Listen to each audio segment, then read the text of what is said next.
बात करेंगे अब तूफान बिपरजॉय से हुए नुकसान की।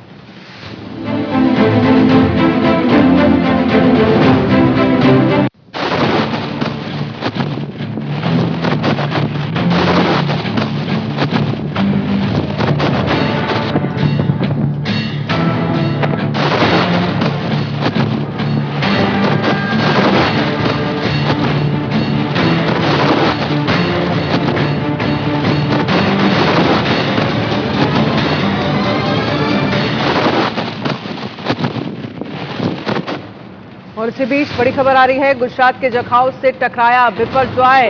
अहमदाबाद कच्छ के इलाकों में तेज बारिश, तट से टकराने के बाद कम हुई हवा की स्पीड। तो जब तट से टकराया जखाऊ तो अब फिलहाल हवा की स्पीड जो है वो काफी कम हो गई है, लेकिन आधी रात तक लैंडफॉल जो है वो होता रहा। और इस बीच जब ये लैंडफॉल हो रहा था तो हवा की स्पीड बहुत ज्यादा थी। कई ऐसे पेड़ हैं जो पूरी तरह से उखड़ गए हैं, जो पूरी तरह से डिस्ट्रॉय हो गए हैं। बिजली के खंभे उखड़ गए हैं, क्योंकि जब इतनी स्पीड में हवा चलती है तो काफी ज्यादा नुकसान होने का अनुमान पहले से ही जताया जा रहा था। देखिए, जमीनी स्तर पर एनडीआरएफ एसडीआरएफ की टीमें जो हैं वो यहाँ पर आपको तस्वीरों में नजर आ रही होंगी। जहां पर पेड़ उखड़ गए हैं, जहां पर रास्ता बंद हो गया है, उसे खोलने की कोशिश जो है वो एनडीआरएफ और एसडीआरएफ की टीमों की तरफ से की जा रही है। ये तस्वीरें आपको गुजरात से दिखा रहे हैं, अहमदाबाद के कच्छ, जहां पर जो भूकंप इस साइक्लोन जहां पर जखाऊ में टकराया और फिर उसके बाद आधी रात तक ये लैंडफॉल जो है वो होता रहा। और इस बीच किस तरह से तेज बारिश हुई और इस कदर बारिश हुई कि आप अंदाजा लगा सकते हैं कि कई जगह पर हालात ऐसे हो गए हैं कि वहां पर बाढ़ जैसी स्थितियां बनती हुई नजर आ रही हैं। हालांकि आज भी ये कहा जा रहा है कि जो दक्षिणी गुजरात है वहां पर काफी ज्यादा बारिश होने का अनुमान जताया जा रहा है, तेज हवाएं चलने का अनुमान जताया जा रहा है। और ये 6 तस्वीरें देखिए जरा, तट से टकराया बिपरजॉय, शहर शहर तबाही का मंजर जो है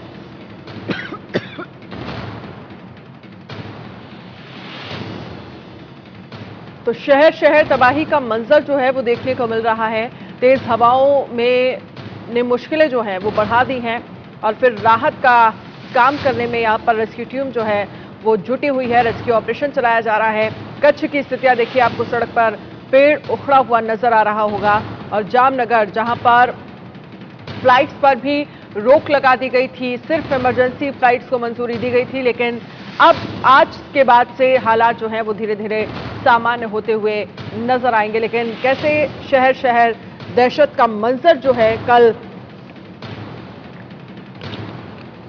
गुजरात के लोगों ने देखा और किस हालात में कल पूरी रात जो है वहां के लोगों के लिए गुजरी है, क्योंकि बहुत ही गंभीर स्थितियां थी। क्योंकि जो लैंडफॉल का समय है उसके बढ़ जाने से ये कहा जा रहा था कि तबाही ज्यादा हो सकती है, लेकिन अभी फिलहाल जान माल को लेकर कोई खबर सामने नहीं आई है।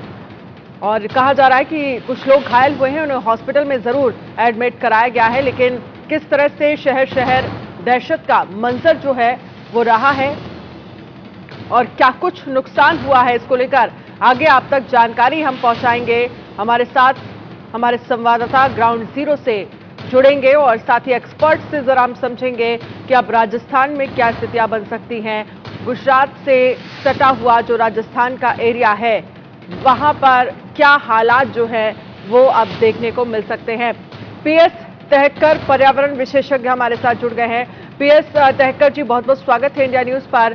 क्या जानकारी मिल रही है, क्योंकि कल मिडनाइट तक जिस तरह से लैंडफॉल हुआ, अभी क्या कुछ नुकसान की आशंका जताई जा रही है और गुजरात में स्थितियां कब तक सामान्य होंगी? देखिए, लैंडफॉल कल रात को लगभग 11:55 को हुआ, मीन्स 12 बजे जखाऊ के पास। अभी ये आगे बढ़ रहा है, ये इंडिया ब्रिज होके कच्छ के रण में नगर पार्कर बॉर्डर के पास लगभग 992 बीओपी के पास पहुंच रहा है। अभी का सिचुएशन के हिसाब से मैं बता रहा हूं। अभी कच्छ में ज्यादा बारिश हो रही है। साउथ गुजरात में भी बारिश हो रही है, मध्य गुजरात में भी बारिश हो रही है, नॉर्थ गुजरात में भी बारिश हो रही है। कई जगह 1.5 इंच से लेकर 8 इंच तक बारिश हुई है। गांधीधाम में 8 इंच जितना पानी गिरा है। रोड भी भर गए हैं और कच्छ का रण भी पूरा भर गया है। नड़ाबेट के पास जो रण का बड़े रण का एरिया है, ग्रेट रण ऑफ कच्छ का, वो मोस्टली समुद्र जैसा हो गया है। और पेड़ बहुत गिरे हैं, बीच के खंभे गिरे हैं, ये टेलीफोन के खंभे भी गिरे हैं। ये सब तो होने वाला ही था जी, लेकिन जो जीरो डेथ के जो हमने ये रखा था एम, वैसे डेथ बहुत कम हुई है। पेड़ गिरने से की डेथ हुई थी, इतना रिपोर्ट मिला था। ठीक है पीएस सहकर जी, लेकिन अब क्योंकि साउथ गुजरात में अभी भी बारिश हो रही है, वहां हालात कब तक सामान्य होने की स्थितियां नजर आ रही हैं? और अब क्योंकि ये कहा जा रहा है कि जो गुजरात से सटे हुए इलाके हैं, राजस्थान का जो एरिया है, वहां पर राजस्थान के कौन कौन से इलाके हैं जहां पर इस बिपरजॉय तूफान का असर देखने को मिल सकता है, वहां पर ज्यादा बारिश हो सकती है? राजस्थान में बाड़मेर, पाली, सांचौर, जालोर, ये एरिया में बारिश भी होगी और धूल की डमरी मीन्स आंधी, सैंड का तूफान भी आ सकता है। क्योंकि अगर हम बात करें गुजरात की, गुजरात में स्थितियां अभी किस तरह से बताई जा रही हैं? क्या तेज हवाएं अभी भी वहां पर चल रही हैं? और लगातार अगर इस तरह से तेज हवाएं चलेंगी तो और ज्यादा क्या नुकसान हो सकता है? कल रात को लेकर के बाद अब स्थितियां कितनी सामान्य बताई जा रही हैं? देखिए, जब आई पास हो जाती है साइक्लोन की जी, उसके बाद 5 घंटे तक तो शांति जैसा रहता है, लेकिन चक्रवात है उसका जो बाकी का एरिया है वो जब तक पास नहीं हो जाएगा तब तक ये तेज हवाएं चलती रहेगी और बारिश होती रहेगी। जब तक साइक्लोन की हवा में भेज है, पानी है, तब तक। चलिए ठीक है सर, आप हमारे साथ रहिएगा। इसी बीच एक बड़ी खबर आ रही है, बड़ी खबर का रुख कर लेते हैं। गांधीनगर से 22 लोग यहां पर घायल हुए हैं, 524 पेड़ गिरे हैं। गांधीनगर के 940 गांव में बिजली सेवा पूरी तरह से बाधित हो गई है। कच्छ में कई जगह पर पेड़, बिजली के खंभे उखड़ गए हैं। सौराष्ट्र के कई इलाकों में बिजली गुल हो गई है। कच्छ और सौराष्ट्र में हवा की रफ्तार लगभग 55 से 65 किलोमीटर प्रति घंटे की बताई जा रही है। तो अभी भी सौराष्ट्र के कई इलाके जहां पर बिजली गुल है। कच्छ और सौराष्ट्र में हवा की रफ्तार अगर हम बात करें तो 55 से 65 किलोमीटर प्रति घंटे की है। कच्छ में स्थितियां सबसे ज्यादा गंभीर रही क्योंकि जखाओ पोर्ट से ये जो साइक्लोन है वो टकराया और उसके बाद किस तरह से रफ्तार के साथ हवाएं वहां पर चलती रही और अभी भी 55 से 65 किलोमीटर प्रति घंटे की रफ्तार से हवाएं वहां पर चल रही हैं। पीएचजी, क्योंकि कच्छ की अगर हम बात करें, जखाओ से जब ये टकराया तो आपकी तरफ से अभी जानकारी दी गई है कि जो आई वॉल है वो तो पास आउट हो गई है, लेकिन क्लाउड वॉल अभी भी वहां पर है। कब तक ये पास आउट होगा और कब तक इसी तरह से हवाएं जो है वो तेज रहेंगी?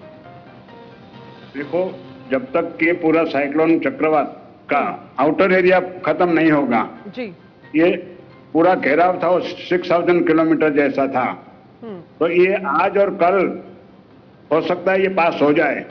17 के बाद मैं मानता हूं कि परिस्थिति शांत होनी चाहिए। अभी तो पवन चलता रहेगा, बारिश होती रहेगी। लेकिन जो तैयारियां पहले से की गई, क्योंकि हमने देखा एनडीआरएफ, एसडीआरएफ की टीमें जो हैं वो तैनात थी जमीनी स्तर पर और किसी भी तरह की स्थितियां से निपटने के लिए यहां पर नजर जो है वो रखी जा रही थी, वॉर रूम बनाए गए थे। इन तैयारियों का कितना फायदा मिला है? क्या नुकसान जो है वो कम हुआ है जितना आकलन किया जा रहा था? देखो, मैं ये मान रहा था कि जब हम तैयार होते हैं तब साइक्लोन बिखर जाता है, क्योंकि इसमें पहले शायद 2018 या 19 में जब गवर्नमेंट पूरी तैयार थी तब वो बिखर गया था। तो इस बार भी ऐसे लग रहा था कि शायद बिखर जाए, लेकिन जो इंटेंसिटी से वो आने वाला था वो कम हो गई, ये वीक हो गया और बारिश और तेज हवाएं चल रही है। नहीं तो ये बहुत बड़ा नुकसान कर सकता था। गवर्नमेंट की ओर से SDRF, NDRF, cyclone warning centre की ओर से भी जो इन्फॉर्मेशन दी जा रही थी, और मैं तो सोच रहा हूँ ऑल मीडिया, अलग अलग मीडिया के जब रिपोर्टर्स अलग अलग जगह पर सब जगह रहे, तो ये सब तैयारियां तो हम गवर्नमेंट ने पूरी तरह की थी और उसका फायदा हमें जरूर मिला है। लेकिन अगर आने वाले मानसून की बात करें तो बिपरजॉय का क्या मानसून पर भी असर पड़ सकता है? हाँ, मानसून पर असर पड़ सकता है, लेकिन मैं तो ये मान रहा हूँ कि शायद ये मानसून की शुरुआत हो गई है, तो ये अभी मानसून ही है ऐसा हम बोलेंगे तो चलेगा। मैं आपको बताऊं, एक हमारे यहाँ संदेश की ओर से एक पंचांग निकलता है। उसमें अक्टूबर नवंबर में दीपावली के टाइम पर जो ये फोरकास्ट किया था कि 14 से 16 जून तक सौराष्ट्र कच्छ में बारिश होगी और सौराष्ट्र में चक्रवात आएगा। तो ये मैं तो ये मानता हूं कि ये मानसून की शुरुआत ही लग रहा है और मानसून अभी डिले नहीं होना चाहिए। लेकिन पीएस जी, क्योंकि राजस्थान की तरफ अब ये बढ़ रहा है और कौन कौन से, मैं आपसे पहले ही समझ चुकी हूं कि क्या स्थितियां वहां पर देखने को मिलेंगी। जो हालात हमने गुजरात में देखे, जो हवा की स्पीड हमने कच्छ में देखी, सौराष्ट्र में देखी, क्या उसी तरह से इम्पैक्ट जो है वो राजस्थान के जिलों पर भी होता हुआ नजर आएगा क्या? राजस्थान के जिलों में इतना इफेक्ट नहीं होगा, लेकिन राजस्थान के जिलों में बारिश जरूर होगी और आंधी तूफान हो सकता है। आपको क्या खबर मिली है, गुजरात के कौन कौन से ऐसे इलाके हैं जहां पर बाढ़ वाली स्थितियां हैं या फिर हालात इस कदर बढ़ गए, क्योंकि बड़ी संख्या में लगभग 1 लाख से ज्यादा ऐसे लोग थे जिन्हें सुरक्षित स्थानों पर स्थानांतरित किया गया था। घरों को कितना नुकसान पहुंचा है अगर हम तटीय इलाकों की बात करें तो? तटीय इलाकों में जो कच्चे घर थे या टिन शेड वाले थे, वहां थोड़े बहुत नुकसान जरूर हुआ होगा, लेकिन रिपोर्ट तो इतना ज्यादा नहीं मिला है। 1-2 घर कहीं गिरे ऐसा ही आ रहा है रिपोर्ट। अभी धीरे धीरे पता चलेगा, क्योंकि कच्छ में कल रात बिजली रही नहीं है। गांधीधाम में 8 इंच बारिश हुई, भुज में 6 इंच बारिश हुई, रोड पर सब जगह पानी भर गया है। राधनपुर थराद रोड पूरा पानी में है और ये जो नड़ाबेट का एरिया है वो पूरा रण का एरिया पानी से भरा हुआ है। तो पानी बहुत गिरा है। नॉर्थ गुजरात में पाटण। आने वाले कितने दिनों तक बारिश को लेकर अलर्ट जारी किया गया है गुजरात की अगर हम बात करें तो? बारिश 2 दिन तक तो रहेगी। तो उसके बाद स्थितियां सामान्य हो जाएंगी? मैं ये मानता हूं कि 2 दिन में स्थिति सामान्य होनी चाहिए। ठीक है, पीएस सहकर जी बड़ी बातें कहते हुए नजर आए। उनकी तरफ से ये कहा जा रहा है कि 2 दिन तक अभी बारिश का सामना जो है वो गुजरात के लोगों को करना पड़ेगा, लेकिन उसके बाद जो है वो स्थितियां सामान्य हो जाएंगी। ठीक है सर, आप हमारे साथ रहिए, आगे भी मैं आपके पास आऊंगी। विष्णु शर्मा जयपुर से हमारे साथ लाइव जुड़ गए हैं। विष्णु, क्या जानकारी मिल रही है, क्योंकि अब बारी गुजरात की है, क्योंकि अब बारी गुजरात के बाद अब राजस्थान की है। गुजरात से जो ये कहा जा सकता है कि अब साइक्लोन जो है वो पास हो चुका है, आई वॉल कम से कम पास हो गया है, जिस तरह से पीएस साहब ने हमें बताया। लेकिन अब राजस्थान में क्या हालात देखने को मिल रहे हैं? क्या वहां पर बारिश होना शुरू हो गई है? देखिए, बाड़मेर और जालौर में आज मौसम विभाग की ओर से रेड अलर्ट जारी किया गया है। वहां पर देर रात बारिश हुई थी, देर रात आधे राजस्थान में बारिश हुई थी। जिस तरह से 3 संभाग जो राजस्थान के हैं, अजमेर, जैसलमेर, जोधपुर और उदयपुर, इन 3 संभागों में तूफान का असर होगा। देर रात कई जगहों पर हल्की बूंदाबांदी हुई थी। अभी भी जो तेज हवाएं वो राजस्थान के कई इलाकों में चल रही है। अमूमन इस वक्त धूप अपने प्रचंड रूप में होती थी, लेकिन आज कहीं ना कहीं आसमान में बादल छाए हुए हैं, धूप थोड़ी कम है। साथ के साथ देखिए, जैसलमेर के कुछ इलाकों में आइडेंटिफाई किया गया है कि इस इलाकों में पानी भर सकता है, वहां से लोगों को हटाया गया है। करीब 100 से अधिक परिवारों को शिफ्ट किया गया है। साथ के साथ करीब 1 दर्जन से अधिक ट्रेनें हैं वो कैंसिल की गई है। जो लोकल ट्रेन जैसलमेर के इलाके में चलती थी, उनको जोधपुर के इलाके में चलती थी, उनको कैंसिल किया गया है। साथ के साथ कुछ यूनिवर्सिटी के जो एग्जाम थे उनको भी कैंसिल किया गया है, उनको शिफ्ट किया गया है। और 2 से 3 दिन तक ये असर रहेगा राजस्थान में। मौसम विभाग के द्वारा ये जानकारी दी जा रही है कि 2 से 3 दिन तक राजस्थान के जो जैसलमेर का इलाका है, जालौर के इलाके हैं, वहां पर भारी बारिश होने की संभावना जताई जा रही है। ऐसे में तमाम जो जिला प्रशासन की ओर से ऐसे स्थानों को आइडेंटिफाई किया गया है कि जहां पर बारिश हो सकती है, जलभराव की स्थिति हो सकती है, उन चीजों को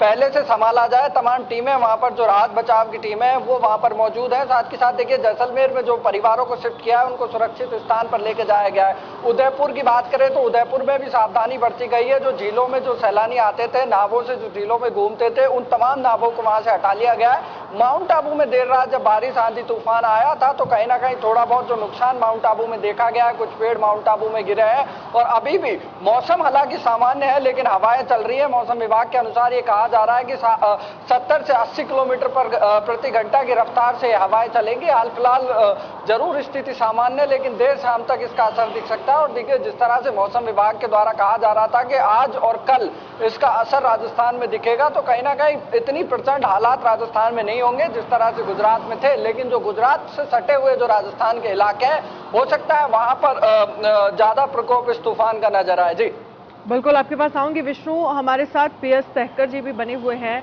पीएस तहकर जी, क्योंकि अगर इस बिपरजॉय तूफान के बारे में आपसे समझना चाहें, कितना ज्यादा खतरनाक माना जा रहा था, बाकी तूफानों से कितना ज्यादा नुकसान होने की आशंका जो है वो जताई जा रही थी, क्योंकि सुरक्षा व्यवस्था ऐसी की गई थी, एनडीआरएफ एसडीआरएफ की टीमें तैनात थी। अब जितना आकलन किया जा रहा था उस हद तक नुकसान नहीं हुआ है, ये एक अच्छी खबर है।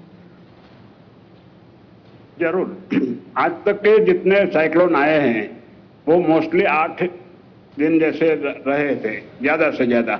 ये साइक्लोन शायद 9-10 दिन रहा। 6 तारीख से शुरू हुआ था, आज 16 तारीख हो गई, अभी भी इसका इफेक्ट है। तो इसका ये बहुत स्ट्रांग माना जा रहा था, लेकिन बीच में एक जगह 24 घंटे स्टेडी हो गया था, तो उसकी वजह से भी शायद वीक हो गया हो, ऐसा मैं मान रहा हूँ। और जो हम सोच रहे थे कि ज्यादा नुकसान करेगा, उतना नुकसान हुआ नहीं। और गवर्नमेंट ने जो एक्शन लिए थे, लो लाइंग एरिया से लोगों को हटाया, पशु धन को भी हटाया, और पूरी तरह से सब तैयारी थी। इलेक्ट्रिसिटी वाले भी रेडी थे, एसडीआरएफ एनडीआरएफ की टीम रेडी थी।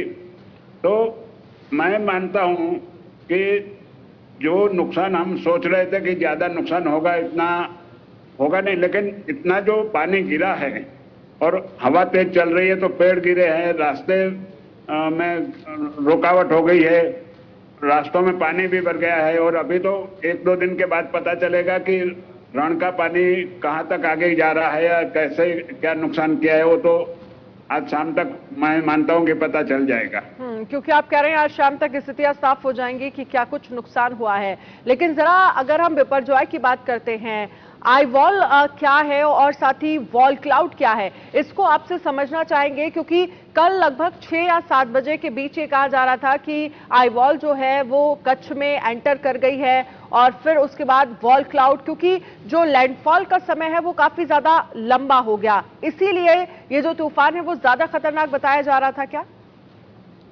नहीं, लैंडफॉल जो डिले हुआ उसकी वजह से तो वीक हुआ, तभी वो डिले हुआ है। ये आई बॉल जो है, जहां लो प्रेशर क्रिएट होता है सी सरफेस पर, जहां गर्मी जहां बढ़ जाती है 25-26 डिग्री से सेंटीग्रेड से ज्यादा हो जाती है, तो वहां लो प्रेशर क्रिएट होता है। और जहां लो प्रेशर क्रिएट होगा तो चारों ओर से हवाएं आएंगी, ठंडी हवाएं, तो वहां एक स्टॉर्म जैसा क्रिएट होगा और वो पानी को ऊपर ले जाएगा। ये धीरे धीरे ज्यादा से ज्यादा पानी ऊपर जाएगा, वैसे ऊपर क्लाउड होते रहेंगे, और चारों ओर से जितने विंड आते जाएंगे तो ये ज्यादा स्ट्रांग होता जाएगा। तो ये फिर आगे बढ़ता जाता है, जिस साइड में इसको डायरेक्शन मिलता है, लो प्रेशर मिलता है, उस साइड में आगे बढ़ता है। और इसके चारों ओर जितना विंड सर्कल होता है, उसका घेराव होता है, तो उसमें पानी जमा होता रहता है, और ये आगे बढ़ते बढ़ते बाद में जब लैंडफॉल होता है तो बारिश गिरना शुरू होता है। जी चलिए, आपके पास मैं आऊंगी। हमारे साथ विष्णु भी जयपुर से हैं। विष्णु, क्योंकि जयपुर में प्रशासन की तरफ से अभी क्या कुछ निर्देश दिए गए हैं, कौन कौन से ऐसे जिले हैं जहां पर अलर्ट जारी किया गया है, और क्या वहां पर भी लोगों को दूसरे और सुरक्षित स्थानों पर स्थानांतरित किया गया है? देखिए, जैसलमेर के कुछ इलाकों से लोगों को शिफ्ट किया गया है। साथ ही देखिए, मुख्यमंत्री अशोक गहलोत ने जब बैठक तमाम प्रशासनिक अधिकारियों की ली थी, उसमें तमाम बड़े अधिकारी मौजूद थे। सभी कलेक्टर्स को डायरेक्शन दे दिए गए थे कि तमाम जो इलाके हैं जो जिसमें तूफान आने की आशंका है, उन तमाम इलाकों में इंतजाम किए जाएं और तमाम टीमों को वहां पर तैनात किया जाए। इसलिए प्रशासनिक तौर पर पूरी तरह से राजस्थान का जो प्रशासन है, जिला प्रशासन था, वो तैयार था।